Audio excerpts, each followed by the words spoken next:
اللہ تعالیٰ اسے ہمارے لیے باعث خیر و برکت فرمائے۔ دوستو، قرآن مجید میں اللہ کریم نے فرمایا ان الدین عند اللہ الاسلام، فرمایا اللہ کے نزدیک جو دین ہے وہ دین اسلام ہی۔ رب کریم کی نظر میں جو دین قدر والا ہے، شان والا ہے، اس کا پسندیدہ ہے وہ دین اسلام۔ دین اسلام بڑا خوبصورت مذہب ہے، چونکہ جو چیز بالکل انسان کے قریب آ جاتی ہے، جو اس کو حاصل ہو جاتی ہے، پھر وہ اس کی طلب چھوڑ دیتا ہے،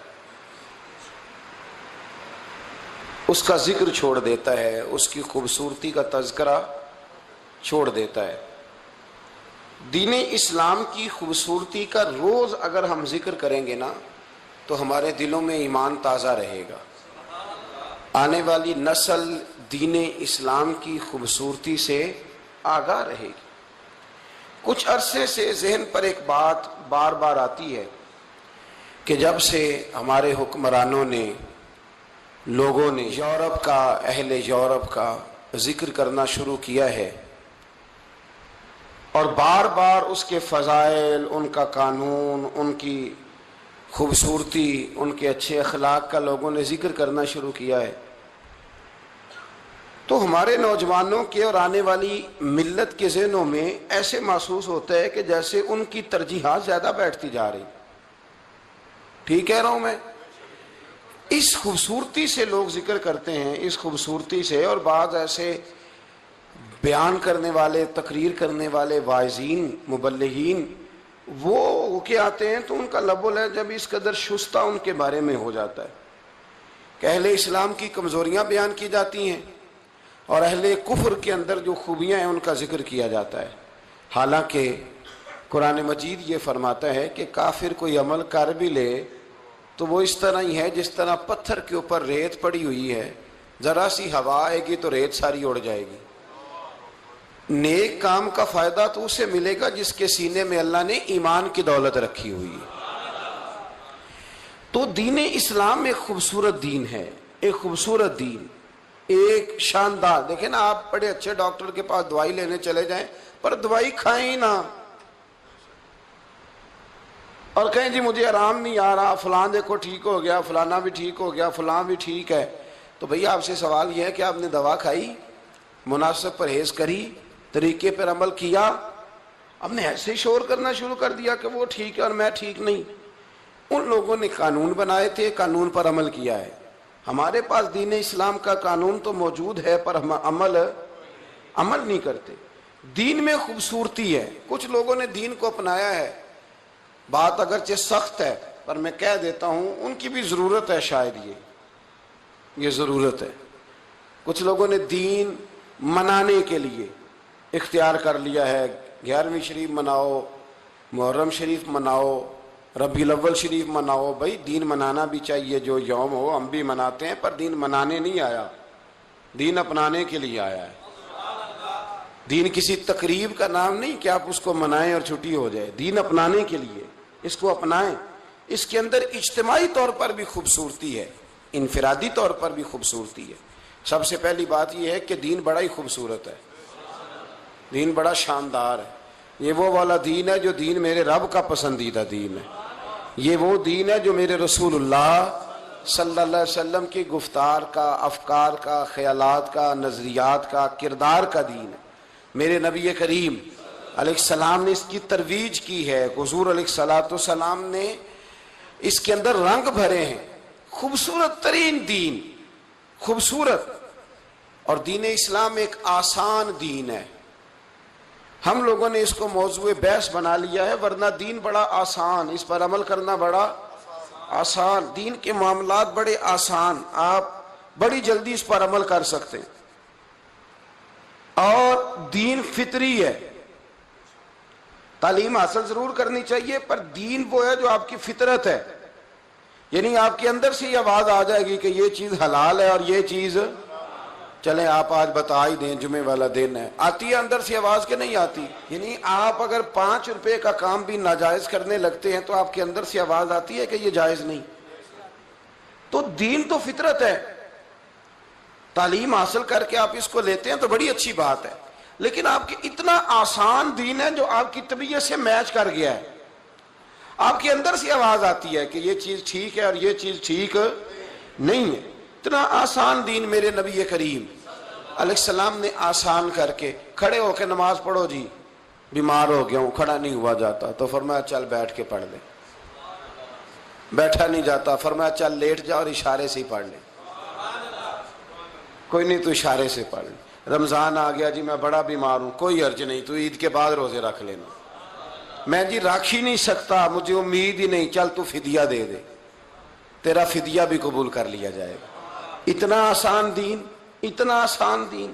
زکوٰۃ ادا کرنی ہے جی، جو مال آپ کے قبضے میں، کبھی آپ زکوٰۃ کا نظام دیکھیں تو اتنا آسان ہے نا زکوٰۃ دینا، یعنی آپ کی ضروری، اللہ تعالیٰ کہے نا کہ جو ضرورت ہے اس میں سے 2.5% دو،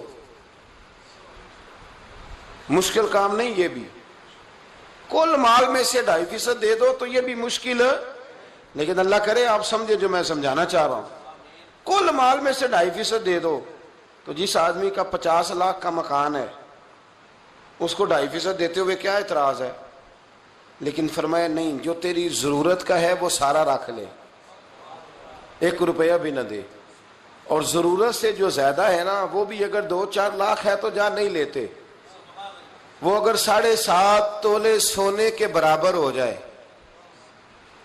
اور پھر ابھی تو 2-3 مہینے ہوئے جی میرے پاس پیسے آئے، فرمایا جا ابھی بھی نہیں لیتے، کب لیں گے؟ فرمایا جب سال پورا گزر جائے اور پھر تیری ضروریات سے، تیری حاجات اصلیہ سے وہ چیز زیادہ ہو، فرمایا اس وقت بھی تجھ سے 2.5% قبول کریں گے، اور اگر اگلے سال بھی تیرے پاس توفیق ہوئی تو پھر تجھ سے قبول کریں گے، ورنہ قبول نہیں کریں گے۔ 2.5% ہے صرف تیرے ذمے، اس سے زیادہ تیرے ذمے نہیں ہے۔ میرے نبی کریم علیہ السلام نے اتنا آسان دین، اسی طرح کا حج کا معاملہ ہے، اگر استطاعت ہے تو حج کرنے آؤ، اگر نہیں ہے تو نہ آؤ۔ تو ایک بندے نے کہا جی میرے پاس استطاعت تو ہے، پیسے ہیں، میری صحت کوئی نہیں، تو فرمایا ٹھیک ہے تو حج بدل کرا دے، کسی کو بھیج کے حج کرا دے۔ تو اتنا آسان کر کے دین میرے نبی پاک علیہ السلام نے 3 دن تراویح جماعت کے ساتھ پڑھی، حضور نے پڑھی ہمیشہ جماعت کے ساتھ 3 دن پڑھی۔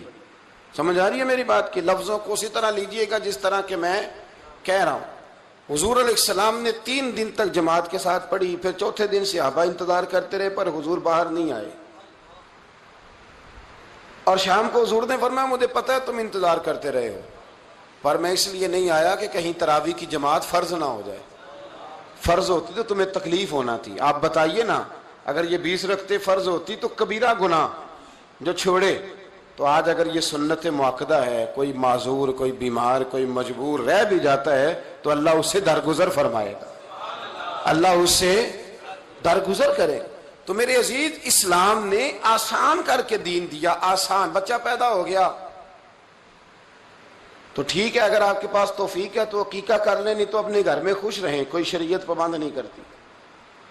شادی کا موقع آ گیا تو عورت کو حق مہر دینا ضروری ہے، اس کی طبیعت کے مطابق، اس کی ڈیمانڈ کے مطابق، باقی کسی چیز کی کوئی ضرورت ہم نے بڑی مشکل پیدا کر لی اپنے لیے، بڑی مشکل۔ ساری زندگی کی کمائی شادی پہ لگ جاتی، ساری زندگی کی کمائی۔ 6 سال سعودی عرب لگا کے بندہ آیا ہے، اور جب وہ واپس گیا ہے تو قرضہ چڑھا کے گیا ہے، ساری زندگی کی کمائی لگ جاتی۔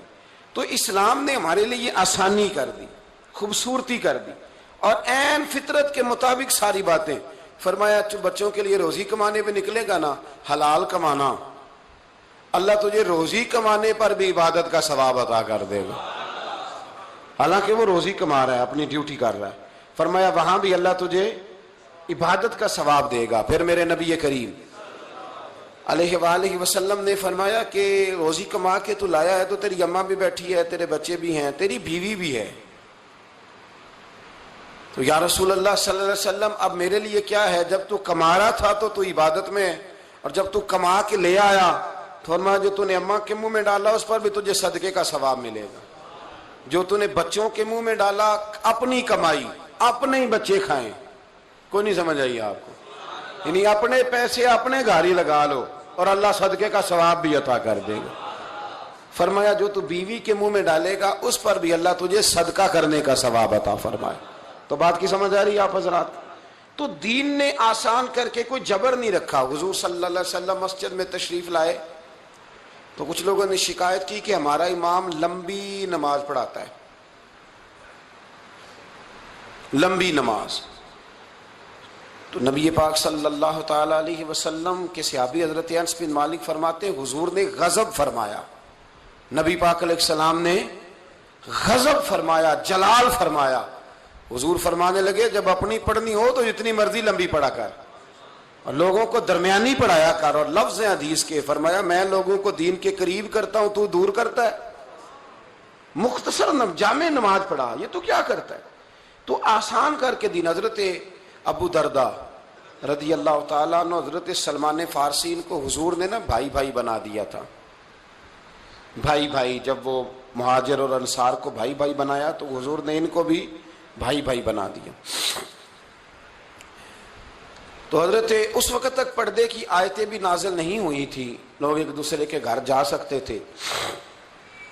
حضرت سلمان فارسی جب ان کے گھر گئے تو ان کی بیوی کو دیکھا کہ نہ تو وہ کوئی صفائی کا بندوبست ہے کپڑوں کا، نہ گھر کا، نہ کوئی کھانا ڈھنگ سے پکا رہی ہے. کوئی جو اچھے گھروں میں شام کو تیاری کا سسٹم ہوتا ہے وہ نہیں ہے. تو آپ فرمانے لگے تجھے کیا ہو گیا ہے میری بہن، تو کوئی تیاری نہیں کرتی؟ تو کہنے لگی کس کے لیے کروں، تیرا بھائی تو ساری رات نفل پڑھتا رہتا ہے اور روزانہ ہی روزہ رکھتا ہے نفلی، اور کھانا وہ اتنا سا کھاتا ہے شام کو تاکہ وہ نیند ہی نہ آئے. اور کم کرو تھوڑی آواز. تو وہ کس کے لیے یہ تیاری کروں، کس کو میں یہ سارا کچھ دوں؟ حضرت سلمان فارسی کہنے لگے سمجھ آ گئی ہے بات کی، کر لیتے ہیں ٹھیک اسے. اور ویسے بھی آپ کو پتا ہے درویش اور پیر کامل ہوتا ہی وہ ہے جو تھوڑی روٹی کھائے ہیں. زیادہ کھا لے تو کہنے تو مولویاں اور کھاندہ ہے. پتا ہے آپ کو؟ یعنی پھٹے پرانے کپڑے پہنے سائیکل پہ پھرے وہ درویش کامل ہے. بے شک پیسے چھپا کے رکھے سارے لیکن روٹی آدھی کھائے. مجھے ایک دن ایک صاحب میری کچھ طبیعت ٹھیک نہیں رہتی تو کئی دفعہ میں بھرپور کھانا نہیں کھا پاتا، تو میں نے تھوڑا سا کھانا کھایا تو میں ہٹ گیا. تو کہنے لگے حضرت صاحب تجھے تو درویش بندے ہو، میں تھوڑے دن پہلا مولوی 2-3 بلا بیٹھا انہاں بڑا ہی کھادا ہے. میں کہا تو بلائے کیوں سن؟ کہندا جی دعوت کیتی سی. میں کہا بڑا نادان ہے، نالے دعوت کیتی سو نالے اندر انہاں کھادا بڑا ہے. تو بھائی تو نے کھلانے کے لیے بلایا تھا نا، تو پھر یہ شکوہ کس بات کا؟ کہنے لگے نہیں آپ درویش ہیں. میں نے کہا کہ وہ ٹھیک ہے بات ہے لیکن آپ یہ بھی تو ترجمہ کر سکتے ہیں نا کہ ان کو بھوک لگی ہوئی تھی، اور یہ بھی ترجمہ ہو سکتا ہے کہ میرا کھانا ہی بڑا مزیدار تھا. تو الحمدللہ انہوں نے بڑھا.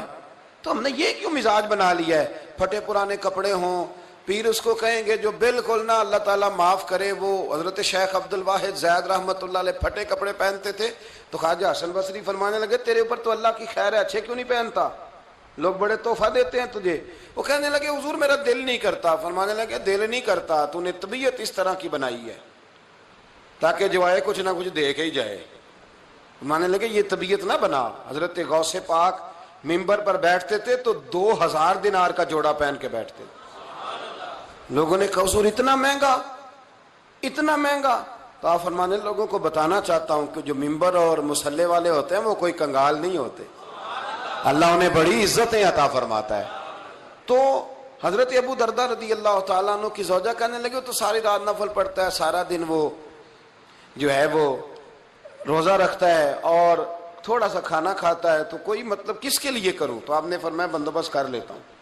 فرمانے لگے آج تو کھول کے روٹی پکا. ان کی زوجہ نے کھانا پکایا بڑا کھول کے. تو شام کا وقت ہوا، کھانا جب دسترخوان پہ لگا تو حضرت سلمان فارسی کھانے لگے تو حضرت ابو دردہ نے آدھی روٹی کھائی چھوڑ دی. فرمایا نہیں اور کھا. عباس فرمایا تجھے کہا نہ کھا، تو کس طرح کا بھائی ہے جو بات ہی نہیں مانتا؟ انہیں آدھی اور کھائی. فرمایا نہیں آدھی اور کھا، 3 روٹیاں ہیں، 1.5 تیری 1.5 میری، کھا. پوری روٹی کھلائی. پھر جب بستر بچھا ہوا تھا تو فرمایا یہ کس کا بستر ہے؟ نے کہا جی آپ کا. فرمایا آپ کا بستر کہاں ہے؟ کہنے لگے میں نے تو عبادت کرنی ہے. فرمایا کریں گے عبادت، مجھے بھی اللہ یاد ہے، لیکن تو بستر لا کے نا یہاں بستر بچھا. بستر لایا. فرمایا اکٹھے اٹھیں گے، میرے بغیر اٹھنا مت. کہتے ہیں 1-2 دفعہ انہوں نے اٹھ کے دیکھا کہ سلمان اگر سو رہے ہیں تو میں جاتا ہوں. جب وہ اٹھے تو حضرت سلمان فارسی کہنے لگے سو جا چپ کر کے. تہجد کے وقت اٹھیں گے, کہتے ہیں سحری کے وقت اٹھے, اکٹھے مسجد گئے, نماز پڑھی. کہنے لگے یار تو نے تو آج روزہ بھی نہیں رکھنے دیا. فرمایا روزے نفل ہیں, فرض ہوتے رمضان کے ہوتے تو روز رکھتے, یہ نفل ہیں, کبھی رکھنا چاہیے تو کبھی چھوڑنا بھی چاہیے. فرماتے ہیں اب ہم مسجد نبوی میں داخل ہوئے, حضور کی بارگاہ میں نماز پڑھی فرض فجر کی. تو حضرت سلمان فارسی رضی اللہ تعالیٰ عنہ فرمانے لگے کہ ابو دردہ کے دل میں خیال تھا کہ یہ تو میں نے بھائی تو بنا لیا پر یہ تو سواری کر گیا میرے اوپر. خیال تھا, ان کا خیال تھا کہ میں حضور سے پوچھوں گا, لیکن فرماتے ہیں اس کا خیال ہی تھا, میں نے پوچھ بھی لیا.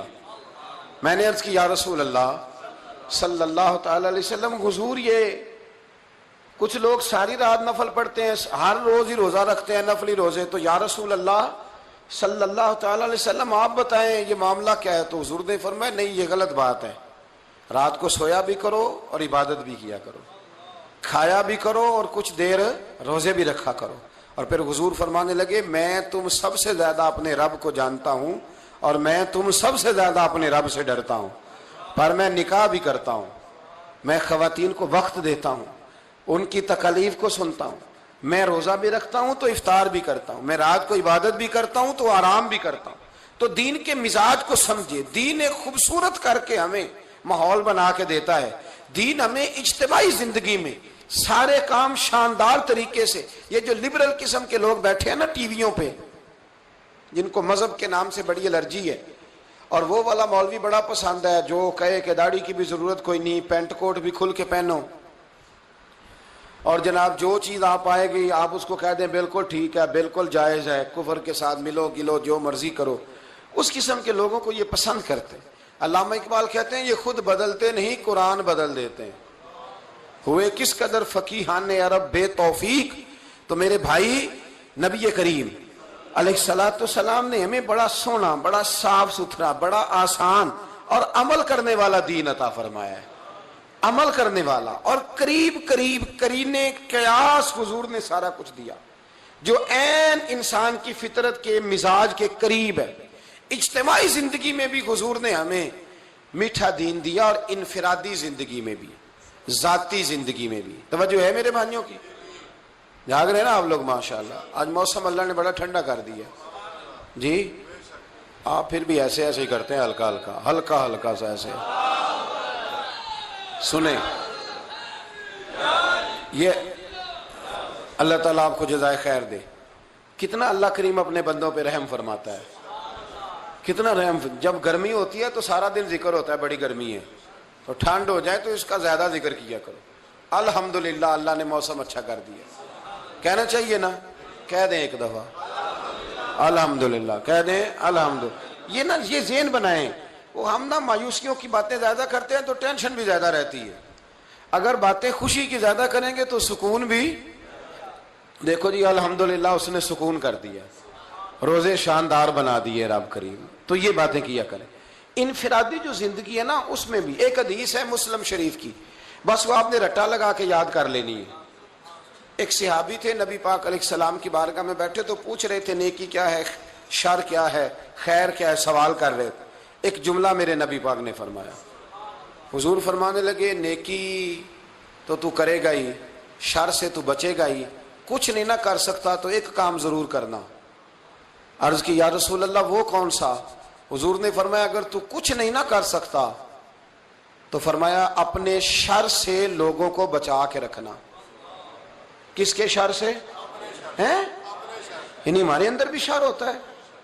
حضور نے فرمایا اپنے شر سے لوگوں کو, انفرادی زندگی میں لوگوں میں کچھ شر ہوتا ہے, وہ اپنا شر منتقل کرتے ہیں. ایک آدمی بدگمان ہو گیا نا کسی دیندار سے, دین سے, اب وہ شر کو آگے پھیلاتا ہے. چھوڑو جی مولوی ایسے ہی ہوتے ہیں, یہ شر پھیلا رہا ہے. چھوڑو جی کیا رکھا ہے آج نیک لوگوں کے پاس بھی, یہ شر پھیلا رہا ہے. چھوڑو جی پاکستان کے سیاستدان ٹھیک نہیں ہو سکتے, سارے غلط ہیں, یہاں کام کرنے کا کوئی فائدہ نہیں, یہ شر پھیلا رہا ہے.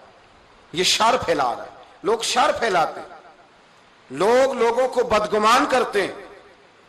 اس لیے ہمارے بزرگ فرماتے ہیں کہ جب تمہارے دل میں کوئی وسوسہ پیدا ہو نا, وسوسہ کو بری بات آئے, تو صرف اس بندے سے جا کے پوچھو جس نے وسوسے کا حال بتانا ہو، دوسرے لوگوں کو نہ بتاؤ، ورنہ وہ بھی وسوسوں کا شکار ہو جائیں گے۔ اپنے شر سے لوگوں کو بچاؤ۔ اسلام تکلیف دینے سے منع کرتا ہے۔ نبی پاک علیہ السلام مسجد میں آئے تو کچھ لوگ نا ڈیوٹی سے اٹھ کے ہی آ گئے تھے، کام کاج سے اٹھ کے آ گئے تھے، تو نبی کریم علیہ السلام نے فرمایا کتنا اچھا ہوتا تم غسل کر کے مسجد آتے، وجود سے بدبو نہ آتی، کسی کو تکلیف نہ آتی۔ آپ کو پتہ ہے کچا لہسن کھا کے مسجد آنا منع ہے؟ کیوں جی؟ کچا لہسن کھانا حرام ہے؟ تو پھر منع کیوں ہے؟ اس لیے کہ لوگوں کو تکلیف ہوگی۔ پیاز کھا کے مسجد آنا، میں اللہ جانتا ہے حضور کا دین سمجھ کے باتیں بتاتا ہوں۔ آپ جمعے والے دن کسی کی گردن پھلانگنا حرام ہے۔ میں نے ایک دن یہ بات پہلے بھی کی تھی تو ایک صاحب کہنے لگے مجھے پیار بڑا ہے تو میں آگے آ کے بیٹھتا ہوں، تو آپ نے تو حدیث ہی سنا دی۔ تو میں نے کہا پیار ہے تو ٹائم پہ آنا تھا نا، یہ کیسا پیار ہے کہ اتنے لوگوں کو کراس کر کے آپ نے پیار کیا؟ اور سخت لفظ ہیں حدیث میں۔ ہمارے حضرت صاحب تو ڈانٹ دیا کرتے تھے، کوئی آدمی ایک بندے کی گردن میں بیٹھ جاؤ سختی کے ساتھ ناراض ہوتے۔ کیوں؟ اس لیے کہ نبی پاک علیہ السلام نے فرمایا جس نے جمعے والے دن لوگوں کی گردنیں پھلانگی اس نے جہنم کی جانب پل بنا لیا ہے، پل بنایا اس نے دوزخ کی جانب۔ یا رسول اللہ مسجد آ کے بھی، وضو کر کے بھی، جمعے کے ارادے سے بھی؟ فرمایا آیا جمعہ پڑھنے ہے، آیا مسجد ہے، پر لوگوں کو تکلیف کیوں دیتا ہے، اذیت میں کیوں مبتلا کرتا ہے، کیوں ایسا کرتا ہے یہ؟ اور میں اکثر کہتا ہوں، میں یہ کہتا ہوں کہ آپ انفرادی زندگی میں یہ سمجھ لیں، انفرادی زندگی میں کہ آپ کی جو آدمی بہت زیادہ بیمار ہو نا، جسم سے بدبو آئے، اس کے لیے علماء نے فتویٰ لکھا ہے کہ وہ نماز گھر میں پڑھے، اس لیے کہ اس کی بیماری سے اگر لوگوں کو اذیت ہوتی ہے تو وہ مسجد نہ آئے۔ انفرادی زندگی میں حضور نے فرمایا اپنے شر سے لوگوں کو بچاؤ۔ یار کتنا وہ شخص ظالم ہے کہ جو کسی سے ملنے آتا ہے تو بندہ دعائیں مانگتا ہے کہ اب یہ واپس چلا ہی جائے تو مہربانی اس کی۔ کتنا وہ ظالم ہے کہ گھر جاتا ہے تو بچے خوف سے سہم جاتے ہیں کہ ابا جی واپس چلے جائیں، بیوی ڈرتی ہے، اور اللہ تعالیٰ معاف کرے دعائیں مانگتے ہیں لوگ، بیویاں دعائیں مانگتی ہیں کہ اب اس کے ساتھ وقت تو گزارنا ہے، زندگی تو بتانی ہے، دعا کریں ذرا آسانی سے گزر جائے۔ اور یہ میں بڑی ذمہ داری سے کہہ رہا ہوں، میں نے بعض مردوں کو بھی دعائیں مانگتے دیکھا ہے کہ دعا کریں اس عورت کے ساتھ میرا وقت صحیح گزر جائے، میرے 4-5 بچے ہیں، پر یہ زبان کی شریر ہے، یہ تکلیف دیتی۔ ہم لوگ اپنے صدقے دے کے، خیرات دے کے اور نمازیں پڑھ کے، روزے رکھ کے جب معاشرے میں شر پھیلاتے ہیں نا، شر، تو پھر ہم دین کی خوبصورتی پر معاذ اللہ سوالیہ نشان چھوڑتے ہیں۔ میرے رسول کریم علیہ الصلوۃ والسلام سے کہ بارگاہ میں عرض کیا گیا یا رسول اللہ ایک بی بی بڑا ہی صدقہ کرتی ہے پر شریر ہے، اپنی زبان سے تکلیف دیتی ہے، میں اپنے لفظ میں کہوں گا بدتمیز ہے، سخت بولتی ہے۔ اور جی میں جی سچی بات کرتا ہوں کسی کو غصہ ہی لگے، وہ کون سی سچی بات ہوتی ہے جس کا غصہ لگتا ہے؟ آپ سچی نہیں کرتے، آپ بدتمیزی کرتے ہیں، آپ لوگوں کی عیب جوئی کرتے ہیں، آپ زبان درازی کرتے ہیں۔ سچ بات کہنے والے میں اور زبان درازی کرنے والے میں فرق ہوتا ہے۔ آپ سچی بات نہیں کہہ رہے، سچی بات تو میرے نبی پاک کی ساری باتیں سچی تھی، کبھی کسی کو تکلیف ہوئی تھی حضور کی سچی بات سے؟ سچی بات اور ہوتی ہے، کڑوی بات، ان میں فرق ہوتا ہے۔ سچی بات کرنے کا بھی طریقہ سیکھیں، صحیح بات کرنے کا بھی سٹائل سیکھیں، وہ کیسے کرنی ہے۔ سچی بات بھی ٹھیک طریقے سے کریں گے تو وہ صحیح ہوگی۔ کبھی آپ نے دیکھا ہے کہ ڈاکٹر کڑوی گولی دے اور کہے پانی نہیں پینا، دوائی کڑوی دے دی اور ساتھ کہتا ہے کہ پانی یہ ہوتا ہے، وہ کہتا ہے یہ دوائی ہے اور اس کے بعد تم نے پانی پینا ہے تاکہ تمہاری کڑواہٹ، یہ کس قسم کا سچ ہے؟ عرض کی یا رسول اللہ صلی اللہ علیہ وسلم وہ نہ صدقہ دیتی ہے لیکن اپنی زبان سے لوگوں کو تکلیف دیتی ہے، تو رسول کریم نے فرمایا وہ جہنمی عورت ہے، وہ اس کے صدقے خیراتیں دوزخ کے سامنے آڑ نہیں بنے گی، وہ دوزخی ہے۔ یا رسول اللہ ایک بی بی ہے ہمارے محلے میں، پنیر کے خشک ٹکڑے صدقہ کرتی ہے، وہ بھی کبھی کبھی۔ صحابی پوچھتے ہیں حضور پنیر کے خشک ٹکڑے وہ بھی کبھی کبھی، لیکن حضور زبان کی بڑی میٹھی ہے، حضور لب و لہجے کی بڑی اچھی ہے، لوگوں کو تکلیف نہیں دیتی۔ تو میرے نبی کریم سید عالم صلی اللہ تعالی علیہ وآلہ وسلم نے فرمایا اسے جا کے بتا دو کہ اس کے نبی خوشخبری دیتے ہیں کہ رب تجھے بغیر حساب کتاب جنت عطا فرمائے گا۔ آپ دیکھیں کہ آپ کی وجہ سے اذیت تو نہیں پہنچ رہی، تکلیف تو نہیں آ رہی لوگوں کو، ہم بوجھ تو نہیں بن رہے۔ قرآن مجید نے حکم دیا کہ اے میرے محبوب کے غلاموں جب کھانا کھا لو نا تو پھر میرے نبی کے گھر زیادہ دیر نہ بیٹھا کرو۔ حضور نے دعوت پکائی تھی تو کچھ لوگ روٹی کھا کے گپے مارنے بیٹھ گئے، میں کھانا کھا لیا تو اب جاؤ۔ کچھ لوگ بوجھ بنتے ہیں طبیعت پہ، باتیں ہیں تو کیے جاتے ہیں، سوال ہیں تو کیے جاتے ہیں، تو محسوس ہی نہیں کرتے کہ ہمیں تھوڑا احساس کرنا چاہیے۔ آپ کی ذات سے کبھی کسی کو کوئی تکلیف، آپ بے ضرر زندگی گزاریں، بے کیف زندگی گزاریں۔ آپ بھلا نہیں کر سکتے تو نقصان تو نہ کریں۔ اسلام کہتا ہے کہ تو دیکھ، تیرا اٹھنا بیٹھنا چلنا پھرنا حتیٰ کہ تقریر کرنا بھی کسی کو تکلیف نہ دے۔ سنو تاریخ بغداد، حضرت عائشہ صدیقہ رضی اللہ تعالی عنہ، حضرت عائشہ صدیقہ نے حضرت عمر کو پیغام بھیجا، فرمایا ایک بندہ ہے وہ روز میرے دروازے کے سامنے کھڑے ہو کے تبلیغ کرتا ہے اور زور زور سے واز کہتا ہے، نہ مجھے نماز پڑھنے دیتا ہے، نہ تلاوت کرنے دیتا ہے، نہ آرام کرنے دیتا ہے۔ تو حضرت عمر فاروق رضی اللہ تعالیٰ عنہ تشریف لائے، امیر المومنین تھے، اس کو فرمایا کہ تو اس طرح کر، تبلیغ اتنی کر جتنی لوگ برداشت کریں، اتنی لمبی چوڑی تقریر نہ کر، اتنا زیادہ اونچا نہ بول۔ کہنے لگا آج کے بعد نہیں کروں گا۔ چند دن گزرے تو پھر اس نے یہ کام شروع کر دیا۔ حضرت عائشہ صدیقہ نے پھر پیغام بھیجا، دیکھیں میں کتنی نازک بات کر رہا ہوں، دین اسلام کی خوبصورتی، نازک بات۔ یعنی وہ کیا کرتا تھا؟ تبلیغ کرتا تھا نا، کیا کرتا تھا؟ واز کہتا تھا نا، تقریر کرتا تھا نا، کوئی اچھی بات ہی کرتا ہوگا نا۔ حضرت عائشہ صدیقہ نے پھر پیغام بھیجا حضرت عمر کو کہ وہ تو پھر شروع ہو گیا، تو جناب عمر ڈنڈا لے کے آئے اور اتنا مارا کہ ڈنڈا توڑ دیا۔ فرمانے لگے یہ کون سی تبلیغ ہے جس کی وجہ سے لوگوں کو اذیت پہنچ رہی ہے؟ تو یہاں اگر آپ کسی کو کہہ دیں ساؤنڈ سسٹم کی آواز کم کرو تو وہ آپ کو بے ادب ہونے کی ڈگری دے دے گا، آپ گستاخ ہیں، بے ادب ہیں۔ ایسا نہ کریں، ہم بوجھ نہ بنے کسی کے وجود پر، کسی کے لب و لہجے پر بوجھ نہ بنے یار۔ یہ کوئی جوانی ہے کہ آپ گھر گئے ہیں تو آپ نے مصیبت کھڑی کر دی ہے کہ میری مرضی کا کھانا کیوں نہیں پکا؟ ہٹلر ہی بن گیا ہے۔ چودھری صاحب گھر آ گیا تو اماں بیچاری لائن میں کھڑی ہے اور جناب وہ موبائل توڑ رہا ہے اور وہ جناب لڑ رہا ہے۔ کیا ہے آپ؟ مطلب کیا ہے؟ یہ کیوں کر رہے ہیں؟ آپ بوجھ بنتے ہیں؟ گھر میں کھانا پکانے والی عورت انسان نہیں؟ آپ کے بچے اگر آپ صبح سے تھکے ہوئے آئے ہیں تو ان کا حق نہیں تھا کہ آپ کے سینے سے لگتے تھوڑی دیر؟ پیچھے ہٹ جاؤ سارے، میں بہت بڑا مجبور ہوں اور تانگ ہوں۔ یہ کوئی زندگی ہے؟ آپ نے تکلیف دے دی لوگوں کو، آپ گھر گئے تو گھر والوں نے چھپنا شروع کر دیا۔ یعنی اس طرح کا ماحول بنایا کہ لوگ دعا مانگنے لگے کہ اللہ تعالیٰ بابے کو پردہ دے دے تو ہماری جان چھوٹ جائے۔ یہ ہمارا رویہ ہے، یہ ہمارا طریقہ کار ہے۔ تو حضرت عمر فاروق رضی اللہ تعالیٰ انہوں نے مارا، اتنا مارا کہ اسے تکلیف ہوئی۔ فرمایا تو بوجھ بنتا ہے لوگوں پہ، اپنے شر سے لوگوں کو بچائیں۔ ہماری وجہ سے لوگوں کو تکلیف پہنچنے لگ گئی، ہمارے مزاجوں میں سختی آ گئی، ہماری طبیعتوں میں گھٹن پیدا ہو رہی۔ مطلب فٹافٹ ایک بندہ آتا ہے اور وہ کہتا ہے جی میں اہم ہوں، پہلے میری سن لے۔ یہ آپ کیسی بات کر رہے ہیں؟ یہ آپ نے غلط طریقہ اختیار کیا ہے۔ اور ہمارے ہاں نا کچھ لوگ ایسے ہوتے ہیں کہ دونوں طرح سے معاملہ گڑبڑ ہے۔ اگر آپ نے امیر کی سن لی پہلے تو غریب ناراض ہے، اور اگر غریب کی پہلے سن لی تو کہتے ہیں یہ کارکن تھا نا، ہم کبھی کبھی آتے ہیں نا۔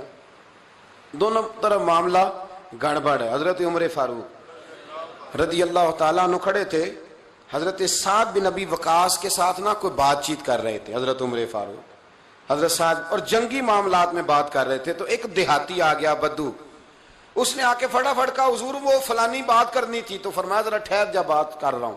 اس نے پھر کہا اب بڑی اہم بات ہو رہی ہے، بڑی ضروری بات، پھر مداخلت کی حضور وہ میری سن لے۔ تو جناب عمر نے درہ مارا، مان لگے تجھے سمجھ نہیں آتی بات کر رہا ہوں؟ ابھی درہ مارا ہی تھا کہ حضرت عمر پریشان ہو گئے۔ حضرت سعد بن ابی وقاص کہتے ہیں میں نے ان کے کانوں کے نیچے پسینہ دیکھا اور ان کے ہونٹوں کو کانپتے دیکھا. پھر آپ نے وہ درہ اٹھایا اور اس بدو کی طرف پھینکا. فرمانے لگے یہ نہ سمجھنا کہ میں امیر المومنین ہوں, یہ درہ پکڑ اور میری پشت پہ مار. وہ کہنے لگا حضور نہیں, وہ تو میری غلطی ہے. تو آپ فرمانے لگے تو نے غلطی کی تھی, جواب میں مجھے تو نہیں نہ کرنی چاہیے, چل مار. کہنے لگا حضور نہیں. فرمایا پھر کہہ میں نے خطاب کے بیٹے عمر کو معاف کیا. یہ بات کیا کہ حضرت عمر نے 2 رکعتیں پڑھی, پھر رونے لگے, پھر دیر تک روئے. حضرت سعد بن ابی وقاص کہنے لگے حضور کیا ہوا, کیوں رو رہے ہیں؟ فرمانے لگے یہ نا خطاب کا بیٹا عمر یہ بھول جاتا ہے کہ یہ اونٹ بھی چرایا کرتا تھا, یہ بھول جاتا ہے کہ یہ ریگستان اور صحرا میں رہا کرتا تھا, یہ بھول جاتا ہے کہ یہ چھوٹے اور کچے مکان میں, یہ بھول جاتا ہے. فرمایا سعد خطاب کا بیٹا بھی اپنے لیے دعا کر رہا ہے اور تو بھی خطاب کے بیٹے کے لیے دعا کر. وہ لوگ اپنے آپ سے بچاتے تھے کسی کو ہماری وجہ سے کوئی تکلیف نہ پہنچے, لیکن ہمارا مزاج, ہماری طبیعت, ہمارا لب و لہجہ, ہمارا انداز اتنا سخت ہوتا جا رہا ہے, اس قدر زیادہ ہماری طبیعتوں کے اندر چیزیں پیدا ہوتی جا رہی ہیں کہ ہمیں یہ سمجھنا چاہیے کہ کسی شخص کو ہماری وجہ سے کوئی تکلیف نہ ہو, کوئی اذیت نہ پہنچے. رسول کریم صلی اللہ تعالی علیہ وسلم اس بات کا خیال فرماتے. اللہ کے حبیب کے پیر پہ نا ایک صحابی نے پیر رکھ دیا. توجہ تو ہے نا میری بات پہ, آپ حضرات سمجھ آ رہی ہے باتوں کی؟ ایک شخص نے پیر رکھ دیا, بڑے موٹے تازے تھے. اب وہ پیر چھوڑ ہی نہیں رہے, موٹے تازے آدمی تھے. تو رسول کریم نے نا ان کے پیٹ میں چھڑی چبوئی. فرمایا میرا پیر تو چھوڑ دے یار. اس نے پیر چھوڑا تو بڑے پریشان ہو گئے. فرماتے ہیں میں ساری رات روتا رہا, یہ مجھ سے کیا ہو گیا, حضور کا میں نے پیر دبا دیا. کہتے صبح حضور نے مجھے بلایا, جب میں حاضر ہوا تو نبی کریم علیہ السلام کی خدمت میں تو میں ڈر رہا تھا کہ کہیں میری مذمت میں کوئی آیت تو نہیں آ گئی, کہیں اللہ ناراض تو نہیں ہو گیا, میں نے نبی پاک کا پیر دبا دیا. رب تو محبوب کی ذرا غیر ارادی بے ادبی بھی گوارا نہیں کرتا. کہتے میں ڈر رہا تھا, پریشان تھا, لیکن جب دروازہ رسول پہ آیا نا تو اللہ کے حبیب نے میرے پیر دبانے کی بات ہی نہ چھیڑی. حضور فرمانے لگے یار وہ تیرے پیٹ میں نے چھڑی چبو دی تھی, تجھے تکلیف ہوئی ہوگی, اللہ کی رضا کے لیے معاف نہیں کر دیتا. فرماتے ہیں میں چھم چھم رونے لگا, جتنے لوگ کھڑے تھے وہ بھی روئے. یا رسول اللہ صلی اللہ علیہ وسلم وہ تو میں نے پیر دبایا تو آپ نے چھڑی چبوئی. تو حضور فرمانے لگے تو نے تو دیکھا نہیں, میں تو دیکھ رہا تھا نا, مجھے یہ کام نہیں کرنا چاہیے تھا, چل تو کہہ میں نے معاف کیا. وہ اتنا روئے کہ زمین پہ بیٹھ گئے. عرض کرنے لگے حضور نہیں میں بڑا راضی ہوں, یہ لفظ میں نہیں کہہ سکتا. حضور فرمانے لگے تو راضی ہے پر میں تو نہیں نا ابھی راضی. یا رسول اللہ آپ کیسے راضی ہوتے ہیں؟ فرمایا یہ 80 اونٹ مال غنیمت میں آئے ہیں میرے حصے میں, اگر تو سارے تحفے میں قبول کر لے تو میں راضی ہو جاؤں گا. فرماتے ہیں پیر بھی میں نے دبایا, معذرت بھی حضور نے کی, اور 80 اونٹ بھی نبی پاک نے تحفے میں عطا فرمایا. یہ دین کا وہ حسن ہے, یہ وہ نزاکت ہے دین کی, یہ وہ خوبصورتی ہے, یہ وہ بندہ نوازی ہے کہ آپ کے وجود سے کسی شخص کو کوئی تکلیف نہ پہنچے. لیکن ہم غیبت کرتے ہیں, ہم چغلی کھاتے ہیں, ہم عیب جوئی بھی کرتے ہیں, پھر عیب گوئی بھی کرتے ہیں. پہلے آپ تلاش کرتے ہیں, پھر عیبوں کو بیان کرتے ہیں. اسلام نے بڑا سخت ناپسند کیا. میرے رسول پاک علیہ الصلوۃ والسلام نے فرمایا غیبت تو زنا سے بھی زیادہ برا کام ہے. زنا ایک گندا کام ہے اور غیبت اس سے بھی برا ہے. لیکن ہم ڈسکس کرتے ہیں, ہم شر انگیزی کرتے ہیں, ہم باتوں کو پھیلاتے ہیں. آپ یقین کریں حق سے زیادہ جھوٹ معاشرے میں پھیلا ہوتا ہے. حق سے زیادہ جھوٹ جس کی کوئی بنیاد نہیں ہوتی, کوئی وجود نہیں ہوتا, وہ چیزیں عام ہوتی ہیں, وہ پھیلی ہوئی ہوتی ہیں. ان کو ہم مزے لے لے کے بات کر رہے ہوتے ہیں. کوشش کریں ہماری وجہ سے کسی کو تکلیف نہ پہنچے, ہم خیر پھیلانے کا. بغداد میں ایک بزرگ تھے تو درزیوں کا کام کرتے تھے.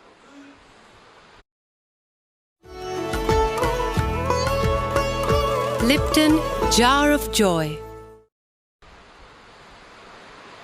اللہ کے نبی حضرت ادریس علیہ السلام بھی درزیوں کا کام کرتے تھے. خوش ہوئے نا بات سن کے؟ پیشہ کوئی بھی برا نہیں, ایک برا ہے وہ ہے ہاتھ پھیلانا. اس کے علاوہ کوئی پیشہ برا یہ برا نہیں, یہ ہاتھ پھیلانا برا ہے. حضرت شیخ محمد بن حسن کہتے ہیں کہ وہ بزرگ جو تھے نا, امام غزالی نے لکھا ہے, وہ درزیوں کا کام کرتے تھے. تو اس زمانے میں نا کھوٹا سکہ بھی کبھی کبھی آ جاتا تھا. کھوٹا سکہ